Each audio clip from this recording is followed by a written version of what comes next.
சற்று கவலையாக இருக்கும். அதனால் அண்ணன் என்று தான் சொல்லுவோம். ஆக அண்ணன் எஸ்பிஎம் அவர்கள் இப்பொழுது தம்முடைய சிந்தனையை இப்பொழுது செதுக்க வருகிறார். வருக வணக்கத்திற்குரிய மனிதநேய மாமணி திரு எஸ்பிஎம் அவர்கள்.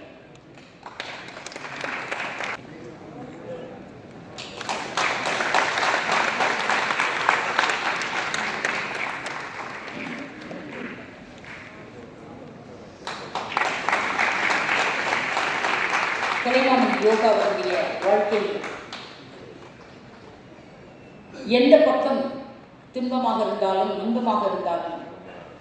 அனைவருக்கும் வணக்கம்.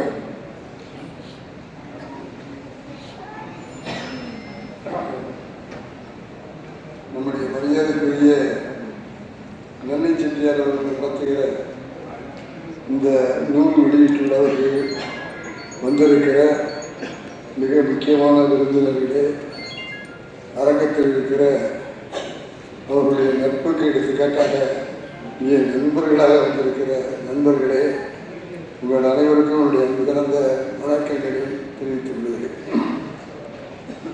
நம்முடைய ஐயா பத்மஸ்ரீ கலைமாமணி டாக்டர் நம்பிக்கை குப்புச்சாமி செட்டியார் அவர்கள் பத்மஸ்ரீ அவர்கள் இன்றைக்கு பத்மபூஷணம் விருதை வாங்கியிருக்கிறார். ஆகவே உரிய மனிதருக்கு உரிய நேரத்தில் உரிய விருதை கொடுத்திருக்கிற மத்திய அரசுக்கு எல்லாம் ஒரு முறை கைதட்டி நன்றி.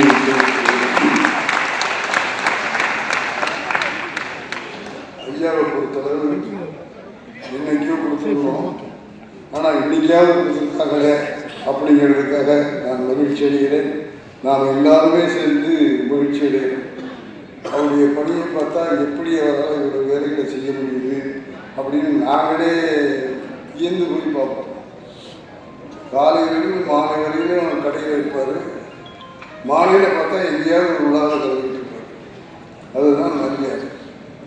அவர் இல்லைன்னா பல சவால்கள் செயல்பட முடியுமான்னு எனக்கு தெரியாது. நல்ல கைதட்டலாங்க. ஒரு சவாலாக இதுவும் அவருடைய கடவுள் இருக்கிற சவால். அது அப்படி ஒரு நாளைக்கு ஒரு நிகழ்ச்சியிலேயாவது கலந்து கொள்ளாத மனிதன் இருக்க முடியாது. ஆனால் நல்லி குப்புச்சாமி செட்டியார் தினமும் நிகழ்ச்சியில் கலந்து கொண்டு செயல்படுகிற செயல் வீரர் என்பதனாலே அவருக்கு பத்ம விருது கொடுத்து பாராட்டுகிறோம், வாழ்த்துகிறோம்.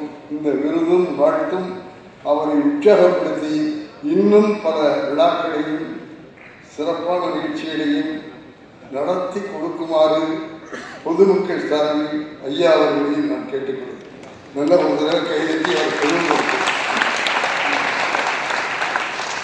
இந்த சேவை செய்கிற மனிதர்கள் கிடைக்கிற பாராட்டும் விருதும் நீங்கள் தட்டுகிற அந்த கைதட்டலுக்கே அதுதான் அவர் கிடைக்கிற பெருமையும் மகிழ்ச்சி. அதனால் அந்த கைதட்டல் அவர் வீடு வந்து போய் நாங்கள் பொது வாழ்க்கையில் இருக்கிறோம். இங்கே கம்பன் கழகத்தினுடைய உறுப்பினர்கள் எல்லாமே இங்கே வந்திருக்காங்க. என்னென்ன பணம் கொடுக்குறாரு அப்படின்னு எனக்கு சொல்ல தெரியாது. ஆனால் சாரதாமா வந்திருக்காங்க, அவங்களுக்கு வேணால் கணக்கு தெரியும். எனக்கு நான் சம்பாதிச்சதும் கணக்கு தெரியாது, செலவழிச்சதும் கணக்கு தெரியாது. ஆகவே கணக்கே இல்லாமல் வாழ்ந்துக்கிட்டு இருக்கிறேன். நான் கணக்கோடு வாழ்ந்து கொண்டு ரொம்ப செஞ்சார். கம்பனில் அவருடைய வேலைகளை நாங்கள் ஆரம்பிக்கிற போது பிள்ளையார் சொல்லி போடுறதுன்னு சொல்லுவோம். இங்கே செட்டிநாட்டில் பிள்ளையார் சொல்லி போட்டு தான் எல்லா காரையும் தெரிவிப்பாங்க. கம்பன் கழகத்தில் பிள்ளையார் சொல்லி போடுறது ஐயா நன்றி குப்புச்சி செட்டியாருடைய பணம் தாங்கிறத மகிழ்ச்சியோடைய கேள்வி. அவன் எனக்கு தெரிஞ்சது இப்படி சொல்லியிருக்கேன்னா இது இல்லை. இது மாதிரி எவ்வளவோ லட்சங்களை அவர் கொடுத்துக்கிட்டு இருக்காரு. ஆனால் ஒரு விஷயம், மற்றவங்களுக்குலாம் இன்கம் டேக்ஸுக்கு கணக்கு எழுதுவாங்களா வேண்டாமான்னு கேட்பாங்க. இவர் கணக்கு எழுதிட்டு தான் எங்களுக்கு பணமே கொடுப்பாரு. அந்த கணக்கோட பார்க்குற மனிதர் வியாபாரத்தை அந்த அளவுக்கு சிறப்பாக செய்து கொண்டிருக்கிறவர் நம்முடைய நெல்லை குப்புச்சாமி செட்டியார். அவரை பற்றி சொல்லுகிற போது நிறைய விஷயம் சொல்லணும். நான் பல நேரங்களில் அவரோட இருந்திருப்பேன், பல நிகழ்ச்சிகளை போய் கலந்து கொண்டு இருப்பேன். இன்னும் சொல்ல போனால் நாங்கள் அநேகமாக எங்களுக்கு விழாக்களுக்கு பொன்னாடு கொடுக்குறதுலையே அவருடைய இடையில பாதி முன்னாடி நாங்கள் தான் அவர் வாங்குறோம். அவர் கொடுக்குறாரு, நாங்கள் வாங்குற படம் கொடுக்குறது இல்லை. அந்த அளவுக்கு எல்லாருக்கும், எல்லா அமைப்புக்கும், எல்லா சங்கங்களுக்கும் பொன்னாடை போய் சேருது அப்படின்னா அது நல்லியாருடைய கொடை உள்ளத்துடைய விளைவு தான் ஆகும். ஆகவே அப்படி பொன்னாடையாகட்டும், பொற்கிளியாகட்டும், விருதுகளாகட்டும், நல்ல நிகழ்ச்சிகளாகட்டும் கேட்கறதுக்கு முன்னாலே அந்த முறையில் அவருக்கு நம்முடைய பாராட்டுகளையும் வாழ்த்துக்களையும் சொல்லி இந்த நாங்கள் பாராட்டுகிறோம் அப்படின்னு சொல்லி சொன்னால் வெறும் பாராட்டு மட்டுமல்ல, வெறும் வாழ்த்து இல்லை, இந்த பணிகள் தொடர வேண்டும் என்பதற்காகவே உங்களுக்கு நாங்கள் இந்த வாழ்த்துக்களை தருகிறோம்.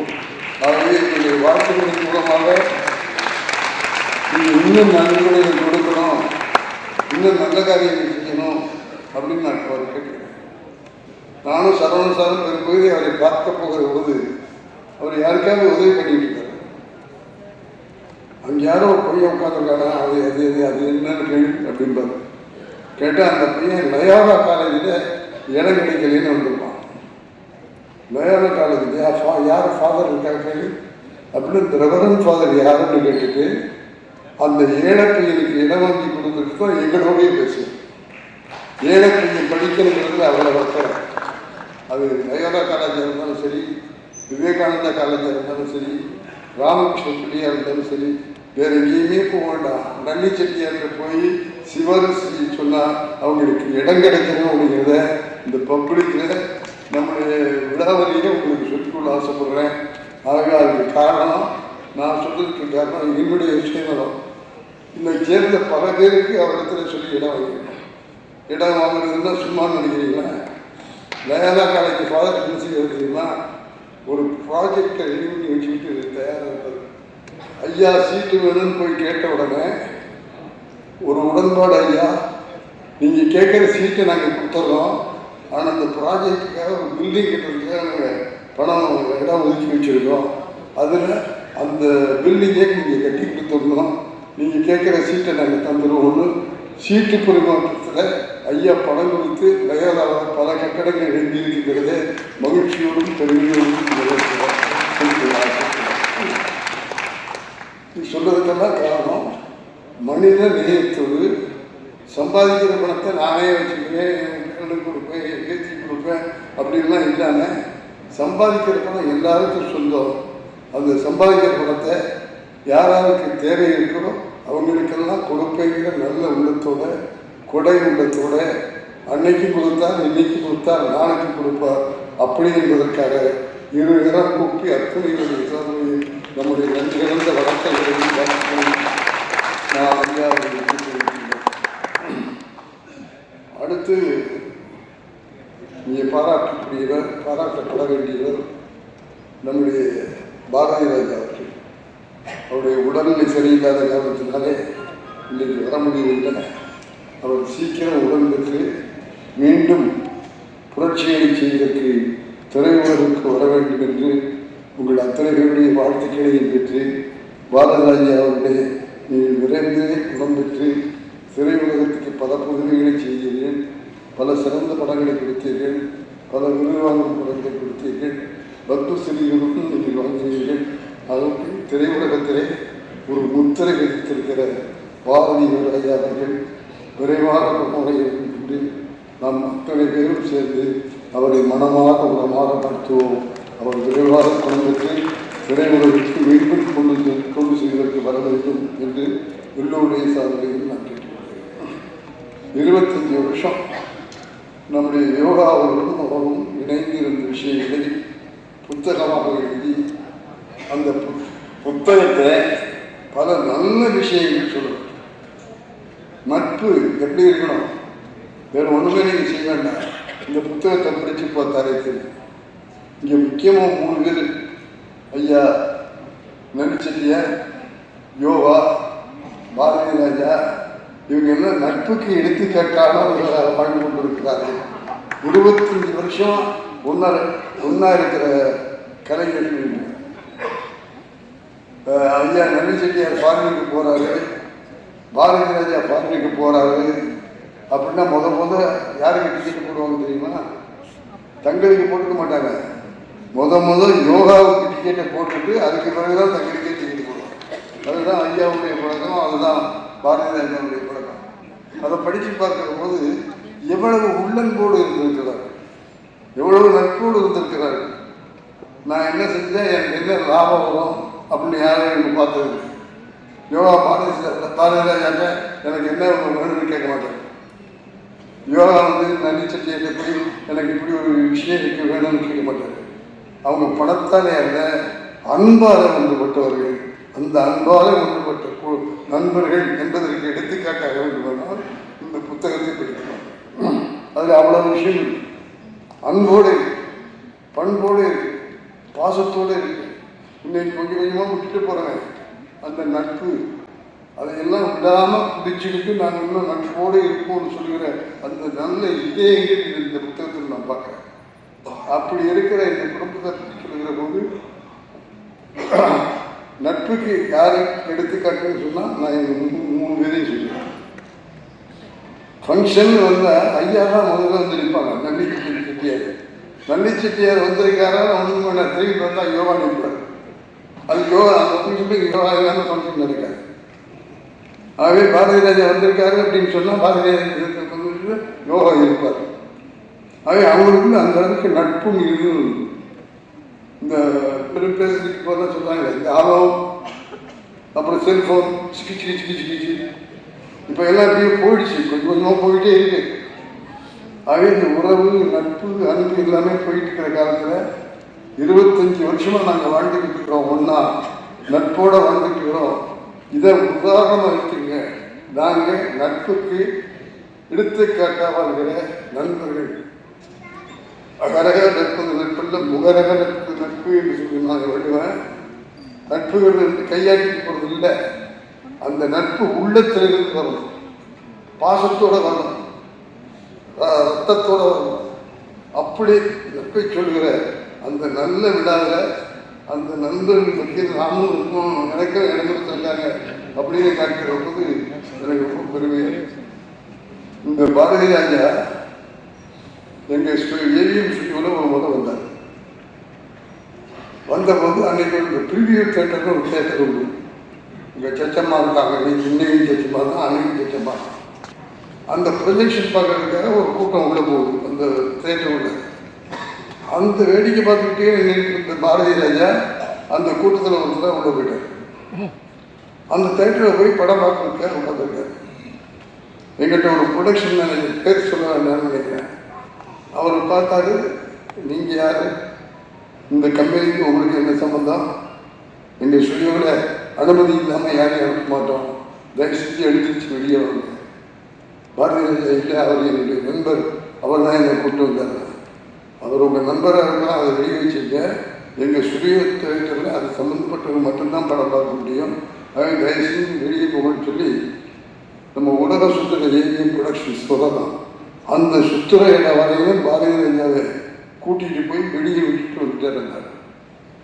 அப்போ பாரதி ராஜா இதே ஸ்டுடியோவில் நான் இயக்கம் பண்ணுவேன், இயக்கமாக படம் பண்ணுவேன் அப்படின்னு சேலஞ்சு பண்ணிட்டு போய் அதே ஏவிஎம் ஸ்டுடியோவில் பாரதி ராஜாவை அந்த பேரோட டைரக்ட் பண்ணாங்கிறத ஏவிஎம்க்கு சொந்தக்காரங்கிற முறையில் அந்த நிகழ்ச்சிக்கு உங்களோடு நான் பகிர்ந்து.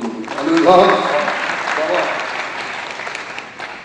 இந்த அள்ளி நகரத்தில் பிறந்துட்டு எங்கேயோ ஒரு கிராமத்தில் சென்னைக்கு விருதுகள் பல படங்களை வாங்கி சினிமா உலகத்தையே மண்வாசம் இருக்கணும்னு சொல்லி கிராமத்தை ஸ்டுடியோவில் சென்றவர் பாரதி ராஜா.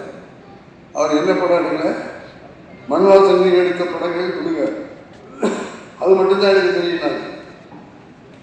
மண்வாசனை படமாக எடுத்ததுன்னு என்ன சார், எல்லாரும் யோசிச்சு பாருங்க. ஒரு ஹீரோவுக்கு கோவணம் கட்டி கதாநாயகனை போட்டு 16 வயதிலே ஒரு படத்தை எடுத்து அதை வெற்றி படமாக ஆக்குற தைரியம், அந்த துணிவு, அந்த கலையாளு, அது பாரதி ராஜா அவர்கிட்ட மட்டும்தான் இருக்குதுங்கிறத ஒரு இயக்குனராக மகிழ்ச்சியோடு பாரதி ராஜா அவர்களை பாராட்டுகிறேன். அவர் செய்த தொண்டுகளுக்காக, அவர் கொடுத்த அறிமுக நடிகர்களுக்காக, இயக்குநர்களுக்காக பாரதி ராஜாவுக்கு உங்களுடைய மனமார்ந்த நன்றியை வணக்கத்தையும் சொல்லி விரைவாக நீங்கள் குணம் பெற வேண்டும் என்று மனமாக வாழ்த்துகிறேன். பாரதி ராஜா வந்து நேர கலந்துக்கலாம். பாரதி ராஜாவுடைய உதவியாளரா, துணையாளரா, இயக்குனரா வாழ்ந்த பாக்கியராஜன்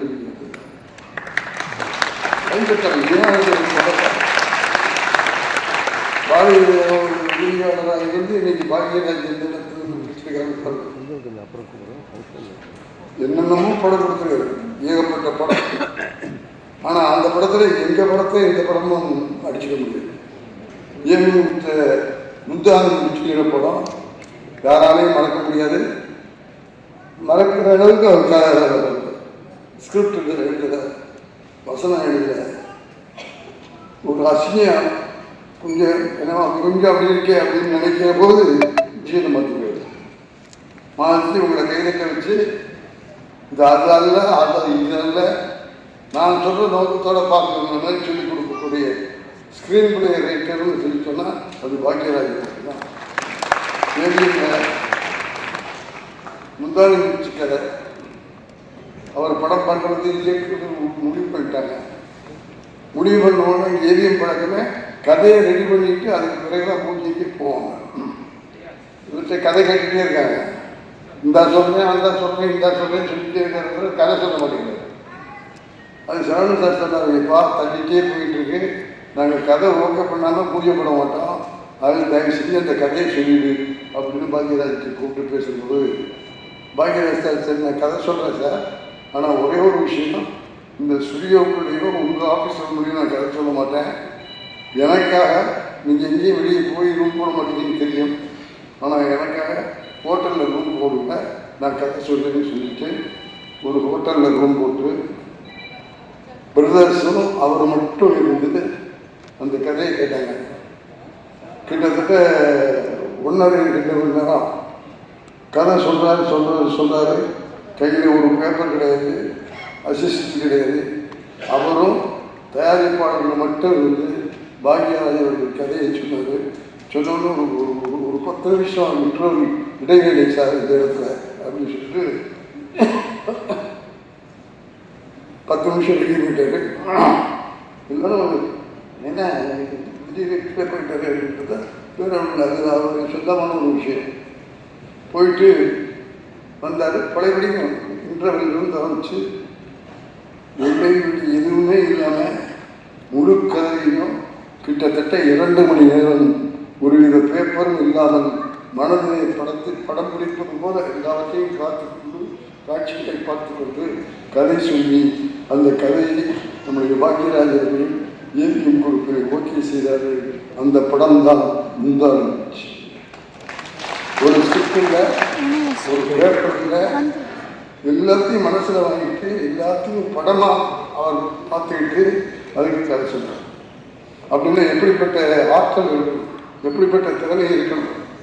அப்படி இருந்ததுனாலும் அவரை ஒரு வெள்ளிவிழா படமாக கொடுக்க முடியும், பல வெள்ளிவிழா படங்கள் கொடுக்க முடியும்.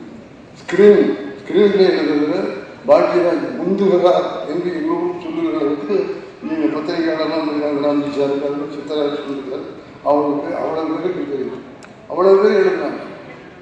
இப்போது ஸ்கிரீன்ல எழுதுவது பாக்கியராஜ் முந்திக் கொண்டிருக்கிறார் என்று சொல்லுகிற அளவுக்கு தன்னை முன்னிலைப்படுத்தி கொண்டவர் நம்முடைய பாக்கியராஜர் அவர்கள்.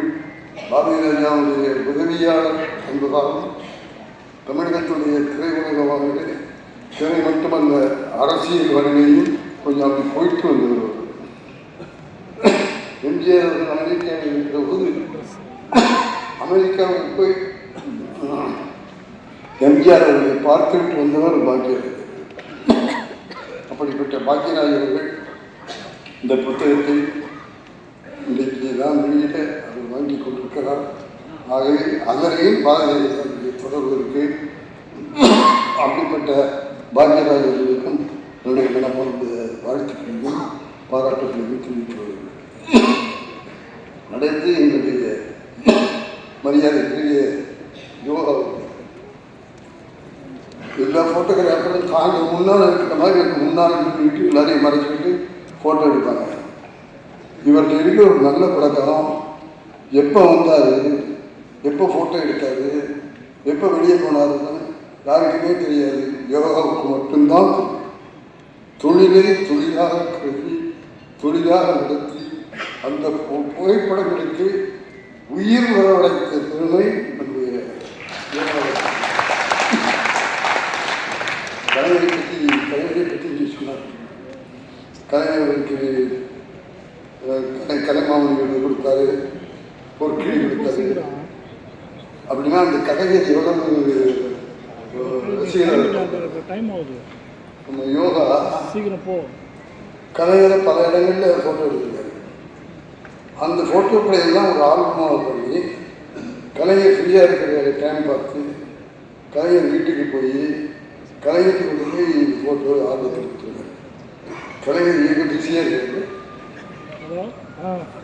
அந்த ஃபோட்டோவை என் செக்ரட்டரிகிட்ட கொடுத்துருக்கோங்க, நான் பார்த்துட்டு உங்களுக்கு ஃபோன் பண்ணுறேன்னு கலைஞர் சொன்னோன்னே யோகா புறப்பட்டு போயிட்டார். அவர் புறப்பட்டு போனதுக்கு அந்த ஆல்பத்தை கலைஞர் பார்த்துருக்காரு. பார்த்த உடனே தன்னுடைய உதவியாளர் அனுப்பிச்சு அவர் எங்கிருந்தாலும் கூப்பிட்டு நம்முடைய கலைஞருடைய உதவியாளருக்கு போய் யோகாவை கூப்பிட்டு வந்தாங்க. யோகாவை பார்த்த உடனே கலைஞர் சொன்னார், எல்லாவற்றையும் நான் புகைப்படம் பார்ப்பேன், நீ எடுத்த புகைப்படங்களில் உயிர் இருக்குது. புகைப்படமா இல்லை, அந்த புகைப்படத்தில் உயிர் இருக்கிற மாதிரி நான் அந்த லைஃப் பார்த்தேன் அப்படின்னு சொல்லி அவரை மனமாற பாராட்டி வாழ்த்தினார். கலைஞர் என்பது சொல்லி மட்டும் உங்கள் முன்னால் வைக்க ஆசைப்படுறேன். அவரும் சரி, அவருடைய குடும்பமும் சரி, நாங்கள் எல்லாம் பழகி இருக்கிற பழக்கங்கள் ஒரு ஃபோட்டோகிராஃபர் ஒரு டைரக்டர் மாதிரியே இல்லை, ஒரு குடும்பமாக ஒரு பழகணும். அந்த குடும்பமாக பழகினதுக்கே ஐயா நடிகர் யோகாவும் சாட்சி. ஆகவே குடும்பமாக இருந்து புகைப்படம் எடுத்து ஐயா நல்லவர்கள் குறிப்பிட்டிருக்கிறார்கள். இந்த யோகாவுடைய கேமரா மட்டும் இல்லைப்பா, அந்த கேமராவுக்குள்ள பேனாவும் இருக்குது அப்படின்னு நல்லவர்கள் பாராட்டி இருக்கிறார். நல்ல கைத்தட்டமாக கேமராவில் தான் போட்டிருக்காங்க. இந்த யோகா எடுக்கிற கேமராவில் பேனா எழுதுவாங்க ஃபோட்டோ. ஐயா நல்லியவர்கள் எழுதியிருக்கிறார். நல்லியவர்கள் எழுதியிருக்கிறார்கள்னா நன்றி எழுதுவாரா அப்படின்னு அவங்க சொல்ல, அவர் எழுதுறது மட்டுமல்ல, படிக்கிறவரும் கூட வீட்டிலேயே நூல்களை வச்சுருக்காங்க. ஐயா அவர்கள் கிட்டத்தட்ட 80 புத்தகங்களை நல்லியவர்கள் எழுதியிருக்கிறார்கள் என்பதை மகிழ்ச்சியோடும் பெருமையோடும்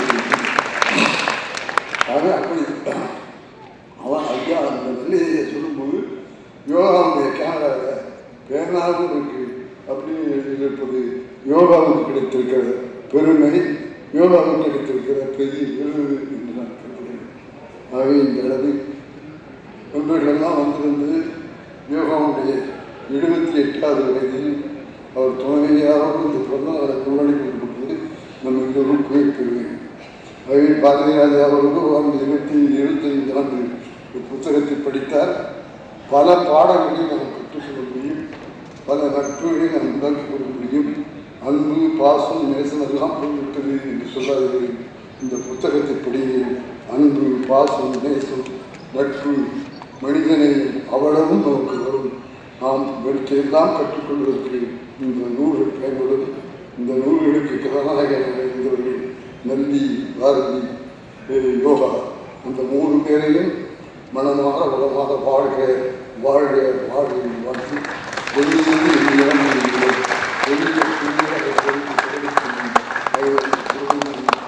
என்ன நினைக்கிறோமோ அதன்படி நாம் வாழ முடியும், வாழ்ந்து காட்டலாம். அதற்கு இந்த புத்தகம் சாட்சி என்று கூறி என் வாழ்த்துறை தெரிவித்து வணக்கம்.